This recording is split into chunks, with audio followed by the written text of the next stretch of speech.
Maharashtra today 24 news, सत्य परिस्थितीचा सविस्तर आढावा। चोपड्यात शिवसेना जम्बो बैठकीत जोरदार इनकमिंग।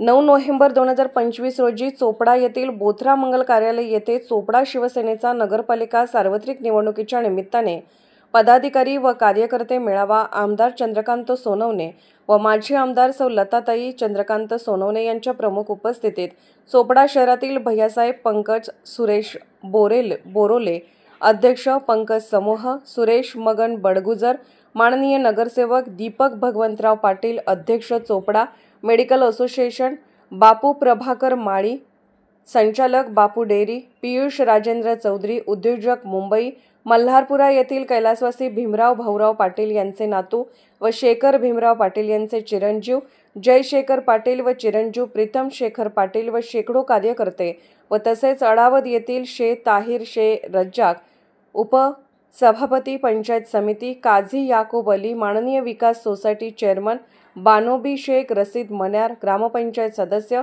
कमलाबाई राजू खजुरे, ग्रामपंचायत सदस्य रेखाबाई मंगेशराव पारधी, ग्रामपंचायत सदस्य शाहरुख हैदर तडवी, ग्रामपंचायत सदस्य मोहसिन अलियार तडवी, ग्रामपंचायत सदस्य यांनी प्रवेश केला।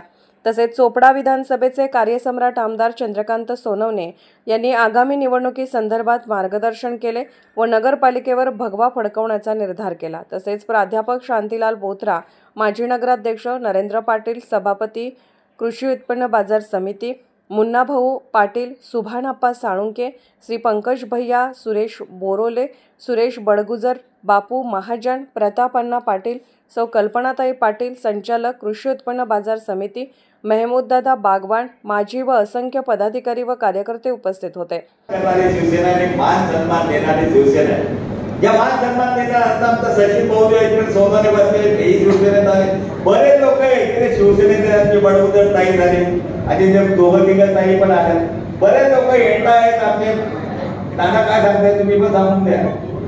दीपक भाऊ आहेत ना, दीपक भाऊ मागच्या वेळेला माझं ओपन काम केलं दीपक भाऊने, आता मेडिकल असोसिएशन आपल्या बरोबर आले, समोरच्या औषधी गोळ्या द्यायचे, त्यांचं पोटच खराब होणार संध्याकाळ। दीपक भाऊ तुम्ही स्टेजवर आले ना, त्यांचं पोट खराब झालं। मित्रांनो, नगरपालिकेवर आपल्याला एक विचारायला जे काही उमेदवार दिले जातील ते तुम्हाला मी विचारतो ते काही लोकांना गैरसमज असेल की बॉस ठराविक नाव फायनल झाले असून कुणाचं नाव फायनल झालेलं नाही। ज्यांना इच्छा असेल त्यांनी कागदपत्र मात्र तयार ठेवा, तिथं ऐन वेळेला नाव आलं आणि कागदपत्र नाही।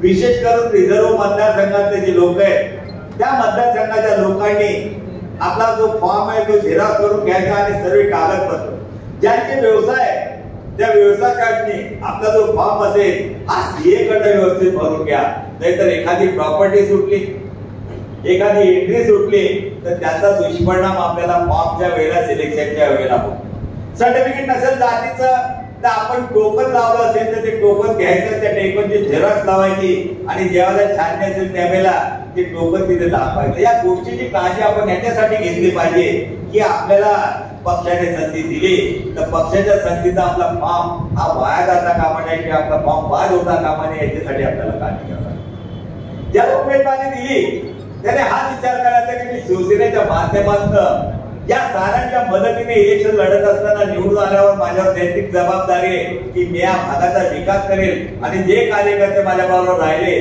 त्यांना मी कधीही माझ्यापासून लांब जाऊ देणार नाही, हा प्रयत्न आपल्याला करावा लागेल। आपली शिवसेना दिवसेंदिवस वाढते, हे वाढत असताना ग्रामीण भागाच्या मी व्यक्तींना विनंती करेन, आजपासून तुम्ही घरी गेल्यानंतर आपले जे पिंपरी शहरामध्ये राहणारे संपूर्ण जिल्ह्यामध्ये त्यांना विनंती करा की आपल्या उमेदवाराला मतदान करा आणि जे शक्य असेल तेव्हा प्रत्येकाच्या घरी जाऊन शेवटचे 2 दिवस तरी त्यांच्या घरी बसायला त्यांना शिवसेनेला त्या व्यक्तींना मतदान करायला लावा, करा। आपल्या साऱ्यांच्या प्रयत्नांनीच आपल्याला भगवाला ठेवायचं। ते झाल्याबरोबर तुमचं नगरपालिका झाले की जिल्हा परिषद आणि पंचायत समिती लागेल त्यावेळेला आपल्याला अशाच पद्धतीने काम करावं लागेल। तिथे सुद्धा आपल्याला जास्तीत जास्त जिल्हा परिषदचे सभासद आणि पंचायत समितीचे सभासद निवडून आणावे। संकट आहे, 8 जिल्हा परिषद सभासद आहे आपल्याकडे आणि त्यापैकी 6 आहे रिझर्वेशनचे आणि त्या 6 मध्ये 4 महिलांचे रिझर्वेशन आहे जिल्हा परिषदचे, 2 सीट्या ओपनच्या आहेत। त्या ठिकाणी कॉम्पिटिशन आहे. पण आपल्याला जे आहे रिझर्वेशन, त्या रिझर्वेशनचे उमेदवार सुद्धा तयार झालेले आहेत. त्या रिझर्वेशनच्या ठिकाणी आपल्याला उमेदवार देत असताना त्यांना सुद्धा आपल्याला निवडून आणावं. आता हे रिझर्वेशन बंद पडलं, पण विरोधकांना ते वाटायला लागलं की आमदारांनी हे रिझर्वेशन टाकू. आता प्रत्येक गोष्टी त्यांना आमदार दिसायला लागलाय. संताजी धनाजी होते ना, त्यांचे घोडे त्यांच्या दाशतीने ज्याला मोगलांचे घोडे पाणी प्यायला जायचे आणि ते पाणी प्यायचे नाही, तर ते सरदार त्यांना विचारायचे की पाण्यामध्ये तुम्हाला संताजी धनाजी दिसतं का? तसं यांना काही झालं की आमदार चंद्रकांत सोनवणे दिसतोय. हे दोस्त हा तुमचं कर्तृत्व नाही, तुमचा अभ्यास नाही, तुम्हाला विचार नाही. हे जर विचार अभ्यास असताना हा तालुका विकासापासून इतका मागे राहिला नसता. पण दुर्दैवाने यांनी विकासाकडे दुर्लक्ष केलं आणि जे बोलताना आमचे शिवराज पाटील बोलले की जाती जातीचं राजकारण विषय बोलण्यासाठी खूप ही कार्यकर्त्यांची बैठक आहे. कार्यकर्त्याच्या जीवावर शिवसेना आणि शिवसेना कार्यकर्त्यांना विसरत नाही. म्हणून कार्यकर्त्यांना विनंती करणार आहे, जोही उमेदवारी यासाठी आपल्याला पूर्ण ताकदीनिशी पूर्ण मनानिशी उतरायचे. आपण कुठेही कमी पडणार नाही. आपण पाहिलं आमदारकीला आपण कमी पडले नाही आणि नगरपालिकेला आपण कमी पडणार नाही. जिल्हा परिषद पंचायत समितीला कमी पडणार नाही. फक्त मला शिवसैनिक जीवाने लटकला तर यांना पुन्हा दोघी पछाड दिल्याशिवाय राहणार नाही एवढा विश्वास मला नक्की. द्यायचं ना दोन्ही पछाड? तयारी आहे ना आपली?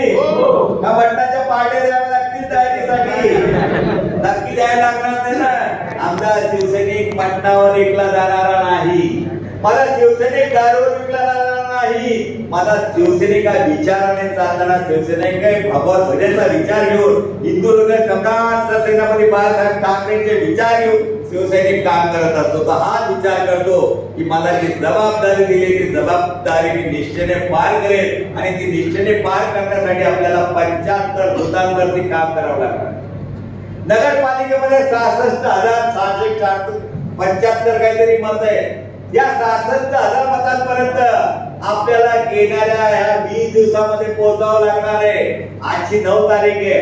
9 तारीख ही आपल्यासाठी शुभ असते आणि 9 तारीख पासून 2 तारखेपर्यंत आपल्याला जीवाचं रान करायचं. 2 तारखेला ज्यावेळेला मतपेट्या होतील पॅक, त्यावेळेला शाद घेताना हेच की माझा हा शाद शिवसेनेचा उमेदवार निवडून आल्याशिवाय मला पुढचा शाद होणार नाही. आणि 3 तारखेला गुलाल उधळायला आपल्याला तयार व्हावं लागणार आहे. एवढं लक्षात ठेवा. आता यावेळेला बारीक कक्षा राहणार आहे. मागच्या वेळेला कुणी काय काय केलं, कोण कोणाशी संगनमत केलं होतं हे संपूर्ण जाणीव होती. पण मागच्या वेळेला मी एकटा होता. ऐन वेळेला आदरणीय कैलास पाटील आणि त्यांच्या गटाने गद्दारी केली होती. राजूच्या आईचा शेवटचा फॉर्म 2:30 वाजता 2:30 वाजता फॉर्म भरायला ते स्वतः हजर होते. त्यांनीच राजूच्या आईचं नाव सांगितलं होतं नगराध्यक्षासाठी. आणि आदरणीय कैलास पाटील, इंद्रा पाटील आणि त्यांचा संपूर्ण समूह त्या ठिकाणी फॉर्म भरायला गेला होता. मी गेलेलो नव्हतं. राजूच्या आईला त्यांनी उमेदवारी द्यायला लावली आणि फॉर्म भरायला ते होते. उमेदवारी भरली सर्वसामान्य माणसाच्या कुटुंबाच्या व्यक्तीने. पण यांनी उमेदवारी भरल्यानंतर छाननी झालेले दुसऱ्या दिवशी तिकडच्या ट्रेन मध्ये पोहोच गेले. हे गद्दारी करणारे पुन्हा आता ट्रेन शोधताय पुढच्या ट्रेन मध्ये जाईल. महाराष्ट्र टुडे मराठीसाठी ब्युरो रिपोर्ट यज्ञेश्वर पाटील, चोपडा, जळगाव.